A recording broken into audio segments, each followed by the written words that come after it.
Hello friends, welcome to bispsolutions.com. My name is Ali.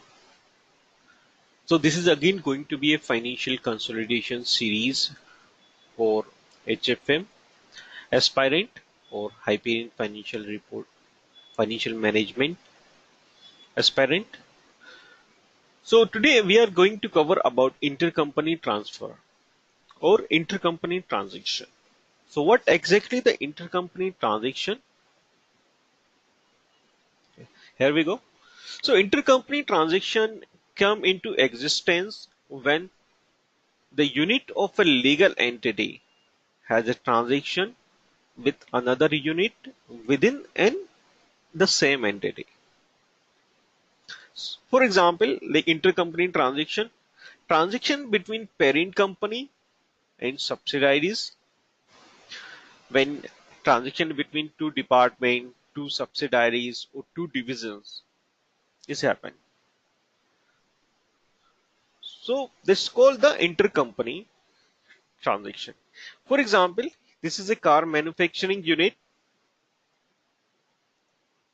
and they have a subsidiaries of IT services and housekeeping services and gearbox manufacturing.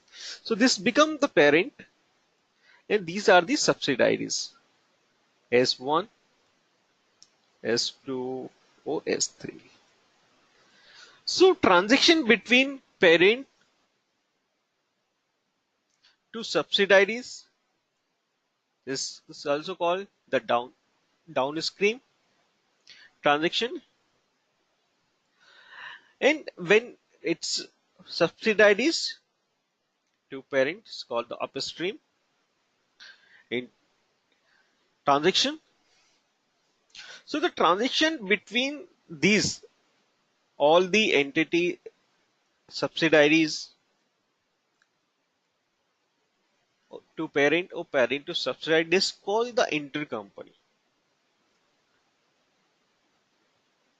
This is a affiliation now.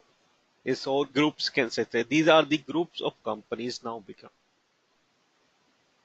So transaction between all these is eliminated while we consolidate the financials because this become the single entity now. So we need to remember a few things here. Like we need to remember that this is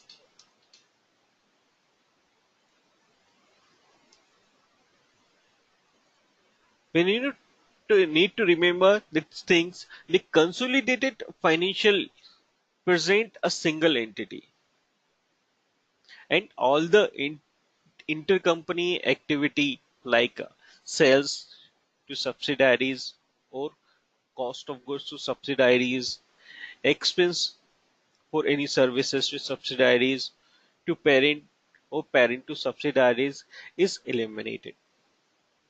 And it doesn't affect the transfer. Like percentage of ownership, if we talk, doesn't affect the transfer.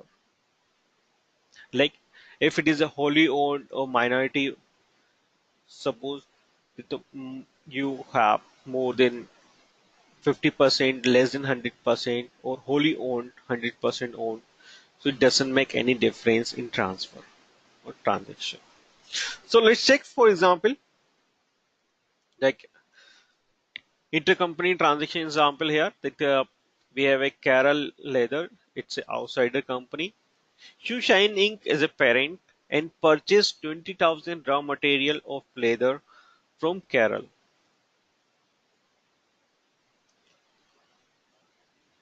They purchased 20,000. The same raw material they gave to subsidiaries Evanchi and record the profit of 10,000 on sales. It's a gain of on sales. Same time, Evanchi process and sell out the product to Park Avenue of 40,000. Here they make the 10,000 again the 10,000 profit on gain on sales. So they recorded the same transaction into the books. Like if we talk about parent shoe shining, they record the leather revenue of 30,000 and leather expense or cost of goods. Its leather expense is 20,000. And at the same time,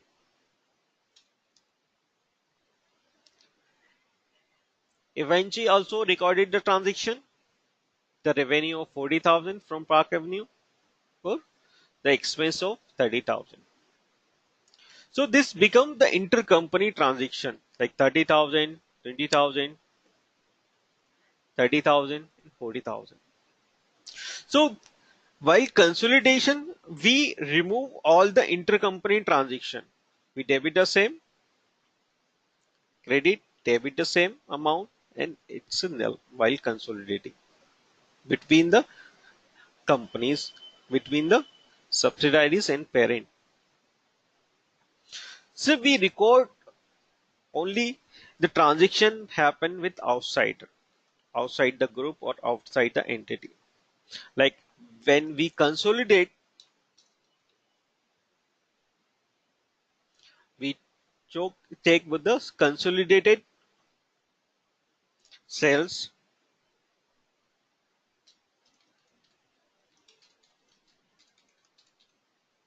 consolidated sales of 40,000 and cost of goods sold. Consolidated cost of goods sold is 20,000 for outside of the world. So in this manner, we eliminate the intercompany transaction. So that's all for today. Should you have any question, you can visit to our website www.bispsolutions.com. Have a great day ahead.